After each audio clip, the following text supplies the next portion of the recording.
Said I've got a camera here. I've got a camera there. I've got a camera here. And I have another one up here. And then one like 500 yards back in that other neighborhood. And I've got one like a quarter mile up here. So I've got quite a bit of area covered. It is the day before Friday, September 7th. Is that right? Yep. Day before deer season opener for 2018 in Georgia. The deer I'm after this year his name is Lefty, and we've got a lot of history with this deer. I think our first picture, actually, I would say the first like big deer I ever killed, I was getting pictures of Lefty, and that was 5 years ago. I think he was 2 years old then. I think he's like 7 now. And I think he's probably going to be one of the hardest deer that we've ever hunted, because he's got a history of being incredibly just like super random. It's like he'll show up here, he'll show up there, he'll show up here, and it's just, there's like no pattern. It's just complete randomness. And so that's why I've got 8 of our cellular covert cameras over here. We're gonna check out some stand locations here, because this is the place he's been showing up the most. We're gonna check this camera in here.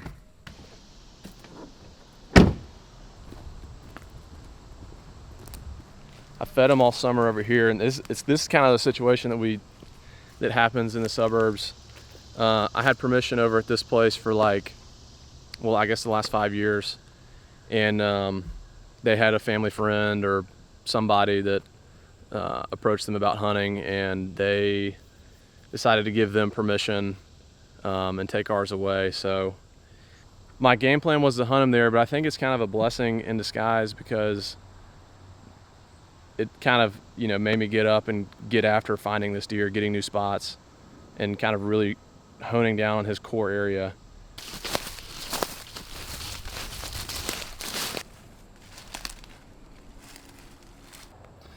So this is Lefty.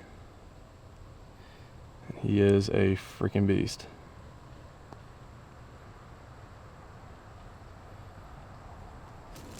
I'll freshen up these scrapes and change the batteries on those camera, but I think as far as hanging a set to hunt him this weekend, I think we got to go over there. Okay. Just hope he slips up, you know, right after daylight or something.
What did we just watch?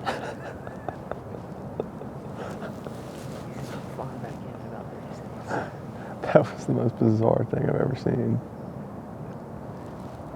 At some point he was like dancing. It looked like he was dancing. Yeah. I'm looking at this stuff he's rubbing. Squaring off. Here he comes. Comes flying back in.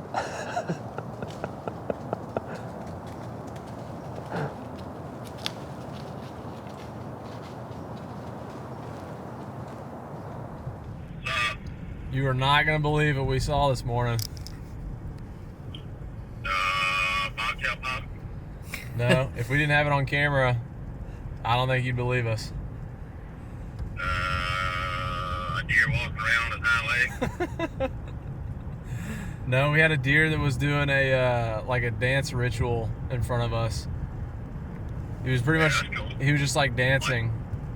You ever seen a dance like the stanky leg? Yeah, I think so. I know you're This talking deer about it. at one point was like standing up and like rubbing on his leg, doing the stanky leg. Yeah. Oh, I know what you're saying. Yeah. Damn, that's crazy. That's pretty cool, right? You seen a deer do the stanky leg? Yeah. Absolutely.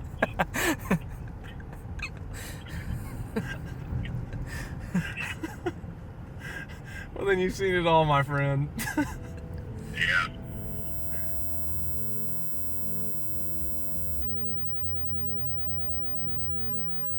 I would really love to end the story with Lefty. It's been 5 years.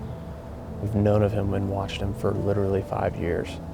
We just had a hot doe come in and a buck was behind her. So it's just starting to get right. As hunters, this is what we wait for all year long, is this next 10-day run. And so I've narrowed it down to 3 cameras that he shows up on the most.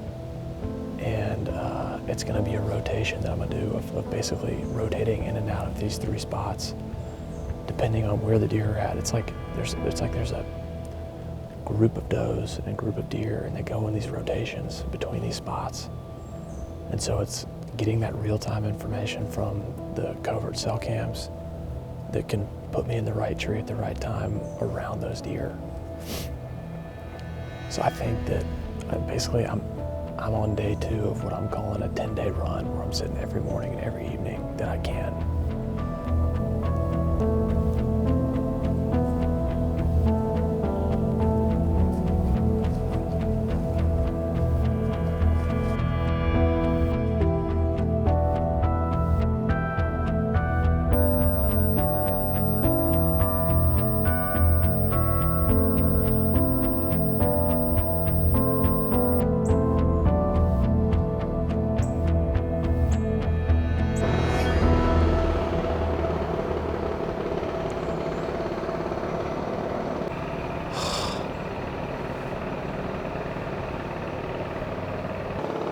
Nothing better than the peace of the great outdoors.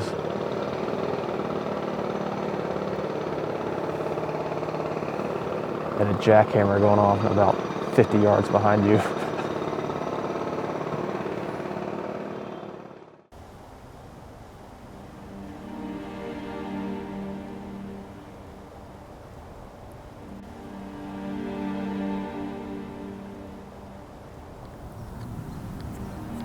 It's November 17th.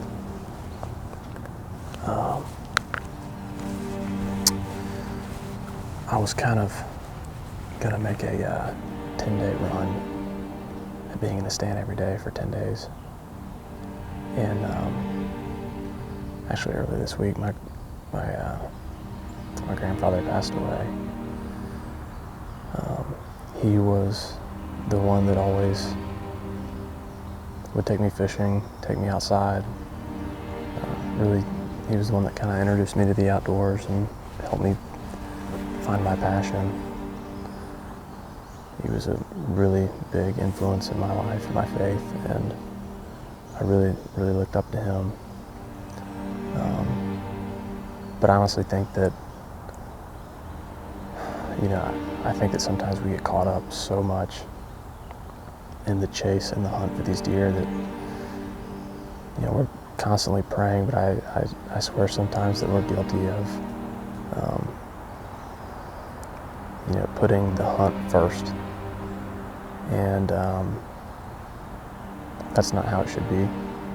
We should always be focused on our faith, and whether or not we end up harvesting an animal that we're after or not,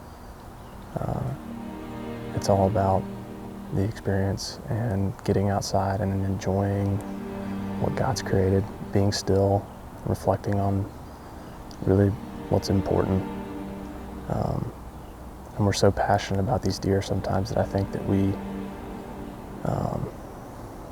get a little blinded by that.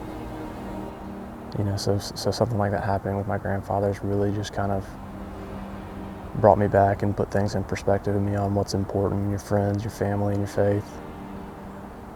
And so I'm trying to get back to that. Whether I end up finishing the story with Lefty or not, I need to get back to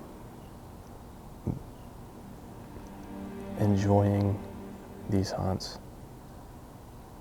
and putting God first. And things will fall into place, whether that means we end up, harvesting Lefty or not.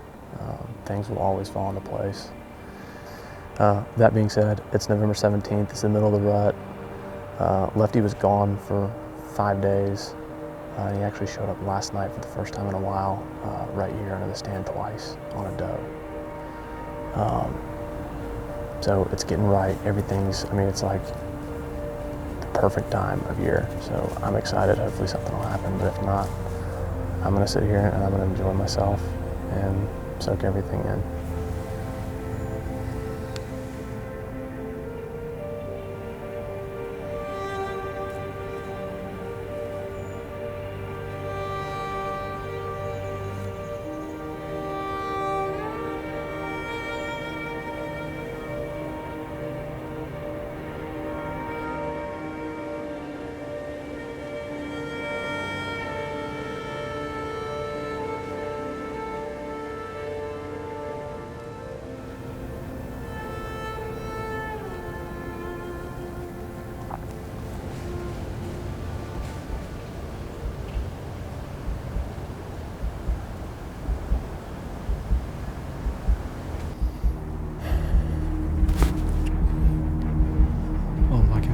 Jesus, please.